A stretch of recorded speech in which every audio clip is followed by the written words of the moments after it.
Alright, let's talk about enrichment for leopard geckos and most lizards that you will get normally. So one thing that's good for leopard geckos is to have hides that they can climb on.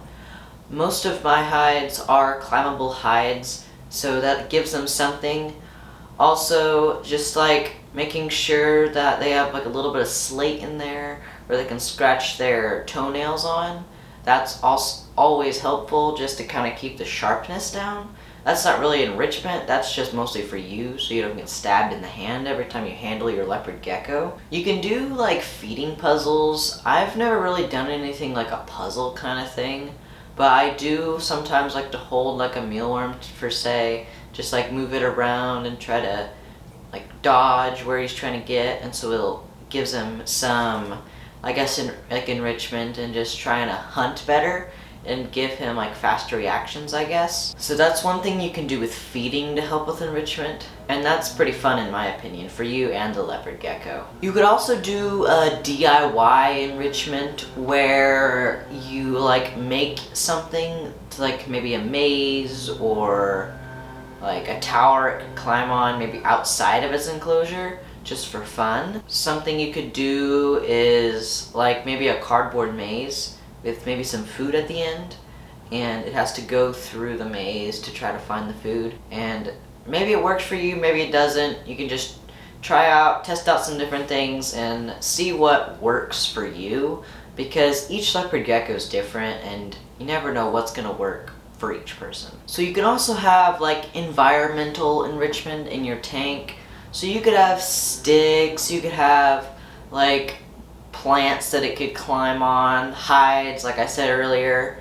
You could even have a background that it can climb on. There'd be like a foam background that kind of looks like rocks. I don't have one in my enclosure, but I've always wanted one because it looks so cool and it gives more opportunity for your leopard gecko to climb, which is cool in my opinion. So you could do something like that. You could have vines if you have something like a crested gecko where it could climb up the tank, which you always need to have if you have a crested gecko. If you have a crested gecko, make sure that it's a tall tank, not a wide tank, and have lots of places for it to climb upwards, because they are a lizard that likes more climbing than going like walking across a tank, because they're not terrestrial animals like leopard geckos are. So always make sure if you have a crested gecko to make it go high and not to the side. If you have a leopard gecko, like having a longer tank for it to just walk across is good. So like mine, he can walk across from like here all the way to here, and then right now he has a big hide that he climbs around on that's slate. He has this hide over here, and he has plants in the background that he likes to walk across and smash them sometimes. So those are some different things you can put in there. I usually have a stick in there right now. I usually have a stick in there, but I don't have one in there right now. So those are some different things you can try. Another thing you can do is just handling. So like right now I have him in my hand where it's something different than normal. He can like be on my hand, he can be on my shoulder, you can stick him on your head, just for something to change around.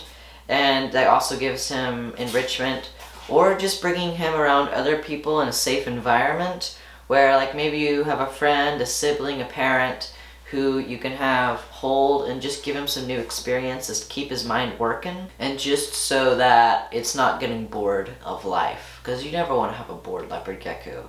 You wouldn't want to be bored all day, so your leopard gecko doesn't want to be bored either. What is this? Okay.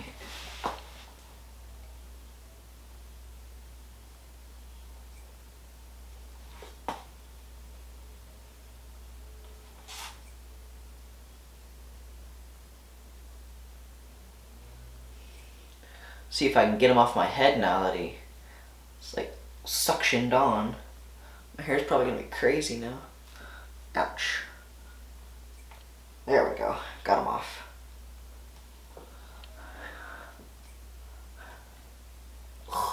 Alright, where were we? Okay, so just handling's good. You can also like put him on your floor and let him walk around. Let him walk around on your bed. If you want a guide on handling, I posted one last week, and you can go and watch that. It gives a lot of information on how to handle properly and ways to handle your leopard gecko if you have having problems handling it. So make sure to go watch that and like and subscribe, and I will see you next time.